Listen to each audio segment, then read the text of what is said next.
আসসালামু আলাইকুম সম্মানিত সুধী দর্শক মণ্ডলী, সকলকে আন্তরিক সালাম, ভালোবাসা এবং শুভকামনা জানাচ্ছি।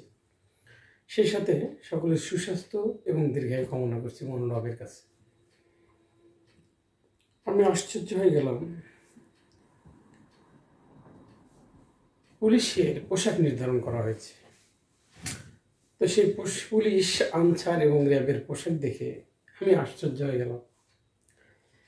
এরা কি আসলে পুলিশের পোশাকটাকে হাস্যকর আর র্যাবের পোশাকটাকে এটা কি লজ্জাকর হিসাবে উপস্থাপন করার জন্য এই কাজটা করলো কিনা, এটাই আমার জানার বিষয়। আচ্ছা, আপনি ধরেন মানুষ যখন বিপদে পড়বে তখন পুলিশকে ফোন দিবে, ট্রিপল লাইনে ফোন দিয়ে ডাকবে। এই হাজার হাজার মানুষের মধ্যে পুলিশ এসে হাজির হবে। সেই পুলিশকে আপনি চিনতে পারলেন না। আপনি কি এইখানে বিপদে পড়লে পুলিশকে যদি চিনতে না পারেন, তাহলে কি আপনি আশ্বস্ত হতে পারবেন? আপনার আতঙ্ক কাটবে? একটা পুলিশের পোশাক দেখলে অপরাধীরা থরথর করে কাঁপবে। পুলিশের পোশাক দেখলে যারা আসলে ভিকটিম তারা আশার আলো খুঁজে পাবে। এই মহানগরগুলোতে যখন পুলিশকে ডাকা হবে, পুলিশ হাজির হবে এমনভাবে দেখবেন যে বাসের হেল্পারের মতো অথবা কোনো অফিসের দারোয়ানের মতো। এই পুলিশ আপনাকে কতখানি আস্থা যোগাবে? এই পুলিশ আপনাকে কতখানি আশ্বস্ত করবে? এই পুলিশ আপনার বিপদে কিভাবে দাঁড়াবে? আপনি বা বিশ্বাস করবেন কিভাবে? এটাই আমার কথা। আমার সবচেয়ে বড় কথা হলো, যারা এই পুলিশের এই পোশাক চয়েস করেছে বা যার কথাই পুলিশের এই পোশাক এসেছে, এটা ভারতের প্রেসক্রিপশনে নয়তো। আমার যেটা মনে হয়, বাংলাদেশের পুলিশ, র্যাব আর আনসার এদেরকে দাঁত ভাঙা সাপের মতো, কিছুটা বিড়ালের মতো করে রাখার জন্যই পরিকল্পিতভাবে ভারতের প্রেসক্রিপশন এটা হচ্ছে না। তো এটা কিন্তু ভাবার বিষয়। আপনারা কি ভাবছেন আমি জানি না, তবে আমার কাছে যেটা মনে হচ্ছে, বাংলাদেশে বিডিআরকে কিন্তু বিডিআরের গৌরবোজ্জ্বল ইতিহাস আছে। সেই স্বাধীনতা যুদ্ধেও তাদের ভূমিকা অপরিসীম। তো এই বিডিআরকে দেখেন, শেখ হাসিনা নিজেই পরিকল্পিতভাবে বিডিআর বিদ্রোহর নামে ভারত থেকে সৈন্য নিয়ে বাংলাদেশের বিডিআর জওয়ানকেও বিপদে ফেললো, 57 জন চৌকস সেনা অফিসারকেও মেরে ফেললো। এই অজুহাতে শেখ হাসিনা কিন্তু বিডিআরকে বিজিবি অর্থাৎ কি বলবো, এটা বাজারের গার্ড বানায় ফেলছে, অর্থাৎ বাজার গার্ড বাংলাদেশ। এটা বর্ডার গার্ড না, এটা বাজার গার্ড, অর্থাৎ বাজারে যারা দারোয়ানের চাকরি করে, বাজারে যারা ডিউটি করে, ঠিক তাদের মতো করে রাখছে। কারণ ভারতের তিক্ত অভিজ্ঞতা আছে যে ভারতের 10টি সৈন্য বিএসএফকে বাংলাদেশের এক জওয়ানই যথেষ্ট তাদের সাথে মোকাবেলা করে তাদের সাথে পাল্লা দেওয়া। যখনই বাংলাদেশের বিডিআরকে বিজিবি বানিয়ে দিল, তা আবার ভারতের প্রেসক্রিপশনে, তখনই কিন্তু এরপর থেকে আমরা বিডিআরের তেমন কোনো ভূমিকা আর দেখতে পাই না। আজকে হ্যাঁ, র্যাবকে সংস্কার করবে, পুলিশকে সংস্কার করবে, আনসারকে সংস্কার করবে, এটাই স্বাভাবিক। কিন্তু মানুষের দিনে দিনে তথ্য প্রযুক্তির যুগে মানুষ আরও আপডেট হয়। মানুষ যে সেকেলের সকল জিনিস বর্জন করে একালের জিনিস সব ব্যবহার করা শুরু করে।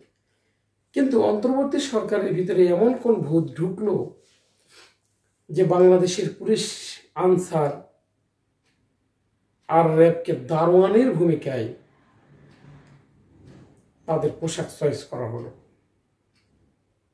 জানি না পোশাকের এই চয়েস দাতাকে, তাকে আমার পুরস্কার দেওয়ার ইচ্ছা হচ্ছে। বাস, এখন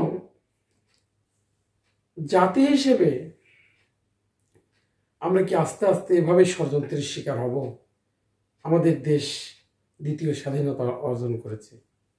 এই স্বাধীনতা অর্জনের পরে বাংলাদেশ মাথা উঁচু করে দেওয়ার কথা, ফ্যাসিস্টের বিরুদ্ধে যুদ্ধ করে যে ছাত্র জনতা বাংলাদেশকে নতুনভাবে নেতৃত্ব দেওয়া শুরু করার প্রত্যয় ব্যক্ত করেছে, সেখানে পুলিশের পোশাক কেন এমন হবে, র্যাবের পোশাক কেন এমন হবে, বা আনসারের পোশাক কেন এমন হবে? তো আমার যেটা মনে হয়, আমি আজকে হতবাক হয়ে গেছি এই তিনটি বাহিনীর পোশাক দেখে। আমি যেটা মনে করি, খুব দ্রুতই বাংলাদেশের অন্তর্বর্তী সরকারের স্বরাষ্ট্র উপদেষ্টাকে পদত্যাগ করে এখান থেকে সরে যাওয়া উচিত। যদি তার মাথায় গন্ডগোল থাকে, একের পর এক ব্যর্থ হওয়ার পরেও সে যদি পদত্যাগ না করে, তাকে জোর করেই পদত্যাগ করানো উচিত। আমরা একটা জিনিস দেখছি, যে আসামি গ্রেপ্তার হচ্ছে সেই জামিন পাচ্ছে ফ্যাসিস্টে। আওয়ামী লীগ মিছিল করার দুঃসাহস দেখাচ্ছে, ছাত্রলীগ আন্দোলন করার দুঃসাহস দেখাচ্ছে। এখানে পুলিশ ব্যর্থ, এখন পর্যন্ত কোনো তৎপরতা লক্ষ্য করা যায়নি। এর পরপরই যখন দেখা যাচ্ছে পুলিশের পোশাক পরিবর্তন হচ্ছে এবং সেটা একদম নিম্নমানের, এতে আর বোঝার বাকি নাই যে বাংলাদেশের স্বরাষ্ট্র উপদেষ্টার অবস্থাটা কি।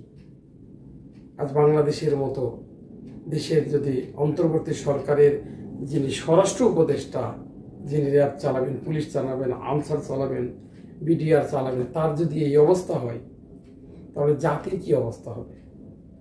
আমরা দ্রুত পুলিশের, র্যাবের এই পোশাকের বিরোধিতা করছি আমি। কারণ এই পোশাক এখনই চেঞ্জ করে নতুন কোনো আপডেট এবং সেটা জাতির সামনে দেখানো হোক এবং এটার উপরে ভোটাভুটি হোক কোন পোশাকটা তাদের জন্য অ্যাপ্রোপ্রিয়েট। কারণ আমরা যদি এই পোশাকে পুলিশকে দেখি, নিঃসন্দেহে অপরাধীরা আরো ভয়ঙ্কর হয়ে উঠবে। কোনো অপরাধী এই ধরনের বাহিনীকে গোনায় রাখবে না, এটা নিঃসন্দেহে। তখন হত্যা, খুন, ধর্ষণ, রাহাজানি আরো বেড়ে যাবে। একটি পোশাক অনেক কিছু। কারণ আমরা যদি দেখি, একই ব্যক্তি যখন আনসার হয় তখন আমরা তাকে ভয় করি না, একই ব্যক্তি যখন পুলিশ হয় তখন আমরা তাকে পকেটের রুমালের মতো মনে করি, ইচ্ছা মতো বের করে মুখ মোচার মতো। একই ব্যক্তি যখন র্যাবের পোশাক পরে তখন তাকে দেখে আমাদের কলিজা শুকে যায়। একই ব্যক্তি যখন সেনাবাহিনী হয়, সেনাবাহিনীর পোশাক পরে, তখন সেখানে আর কেউ গন্ডগোল করার সাহস পায় না। নিঃসন্দেহে একটি পোশাক একটি বাহিনীর মুখ্য ভূমিকা পালন করে। তাহলে আজকে এই পোশাক আমরা কি ধরে নেব ভারতের প্রেসক্রিপশন হচ্ছে? যদি তাই হয়, খুব দ্রুতই প্রত্যেকটা ব্যক্তিকে ব্যাপারে এই স্বরাষ্ট্র উপদেষ্টাকে জিজ্ঞাসাবাদ করা উচিত, কার বুদ্ধিতে এই পোশাক চয়েস করা হলো। আর যদি সঠিক উত্তর দিতে না পারে, আন্দোলন করে হলেও তাকে এই মুহূর্তে তার চেয়ার থেকে সরানো উচিত। আমি বাংলাদেশের একজন স্বাধীন নাগরিক হিসেবে এই প্রত্যাশাই করি। সকলে ভালো থাকুন, সুস্থ থাকুন। আসসালামু আলাইকুম ওয়া রাহমাতুল্লাহি ওয়া বারাকাতুহু।